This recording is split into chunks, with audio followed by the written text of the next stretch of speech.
Today, we're going to be talking about 7 things you should know before getting into government contracts. I'm Dr. Karwana D, your government contracts expert, and I'm really excited about the upcoming trainings and challenges that we have to help people prepare to literally take your business and your family and your legacy to the next level. If that's you, let me know in the chat. Hey, that's me.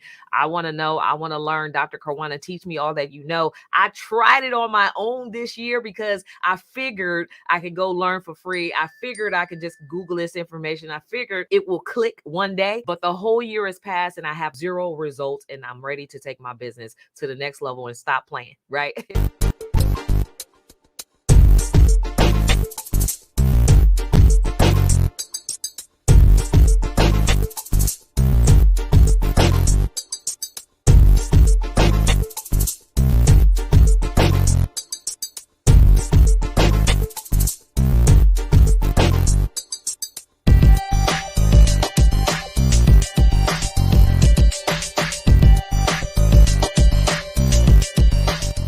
Number 1 on the list, you have to understand the process of government contracting. You have to understand what it is, how it works, how it can work for you. And I always talk about the 4-step system that we help our clients learn in the process of getting government contracts, which is understanding the business foundation, understanding how certifications can work for you, understanding how to market yourself, and then understanding how to respond to those opportunities. It's like a 4-step process. Of course, there's a lot of micro steps in between that you also have to know, but ideally, that's a process. Once you master that process, then you can master landing contracts, period.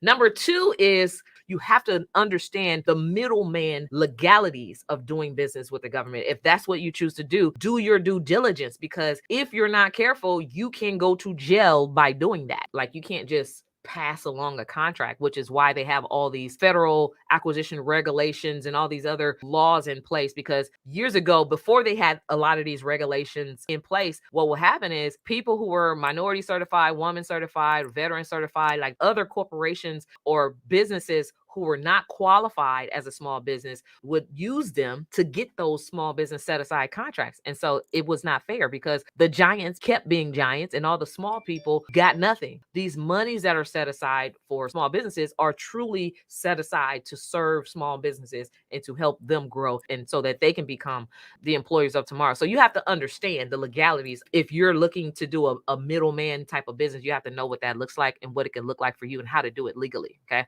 So that's number 2.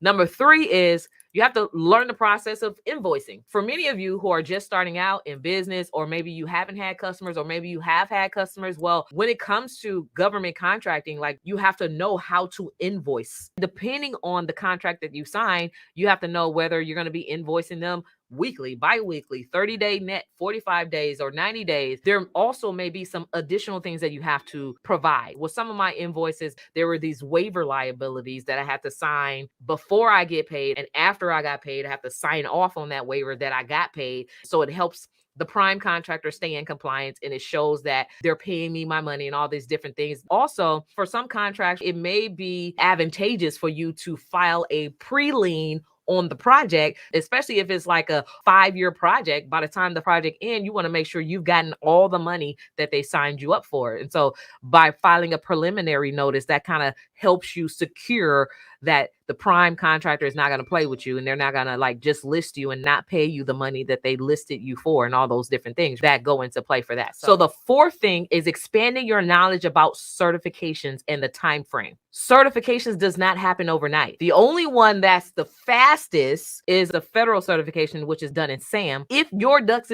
are in order, if you've done your paperwork right, if you know the name of your business as it appears on your EIN, if you're putting in the information right, you can be certified federally within like 7 to 10 days. That's the quickest one. But all the others that are very important, it could take you up to 45 days just to prepare and submit the documentation. And then beyond that, it could take the agency up to 90 days to award you that minority business enterprise status or award you that woman business enterprise status. It could take a long time, right? So it's a process. So you have to expand your knowledge about the process of certifications. Number 5 is you have to face the factors that goes into into contracting. What I mean by that is a lot of times people are like, let me think about if I want to do government contracts. Well, how soon can I land a government contract? That's one of the biggest questions we get, right? Well, there's a lot of factors that goes into it. What is your work ethic like? Nobody can really answer that question for you, right? It depends on how far along are you in your business. It depends on how much of your business foundation needs to be fixed before you even pitch yourself to the government. So there's all these factors that go in, right? The reason why Remy, who landed his first $1 million, like it wasn't even 6 months, 2 contracts got him his first $1 million, is because he has amazing work ethic and he was willing to take action on the things and the steps that were laid out for him. But what I can say is the way that we design our system of helping people jump into getting into government contracting and learning the process, we kind of shorten the time frame. And so that's the reason why people are able to land it in record time. But again, it depends on a lot of other factors and set realistic goals, right? Number 6 is learn the contract lingo. The government speaks a whole nother language. Like, first of all, there's acronyms when it comes to certification. There's MBE, WBE, WOSB, SBE, DVE, Hub Zone 8A. It's like all these acronyms. You're like, what the heck is that? And then when you're looking at the opportunities, there's RFIs, RFPs, IDIQs, and it's RFQs. So if you don't understand the language, then you don't know how to translate that to make it work for you. And so these are the things that we help our clients prepare for. We help them understand, here's the language, here's what it means, here's how to make it work for you. You have to know that stuff. Okay? Number 7, which is one of the most important of them all, is you have to master negotiation. Of course, even if you land a contract, the agency will give you a contract based off old, outdated terms that they done pulled records and just say, hey, we've done this before. We'll just put the same wording and all that stuff in it. And it works. However, contracts are negotiable. So you have to read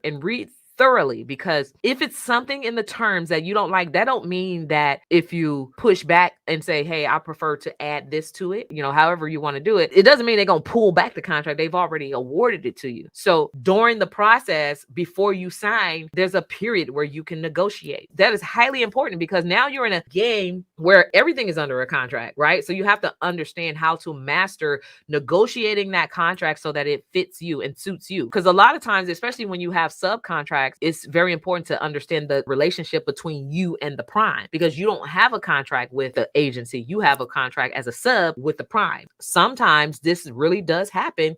They utilize you to get the contract and then they won't utilize your service, which means there's no money coming to you. And so in the negotiation process, you want to make sure that you have wording that says you have to use me. Or if you don't utilize my service, you still have to pay me out of this contract. All that stuff is important as a part of the negotiation process. You want to make sure all those terms serve you.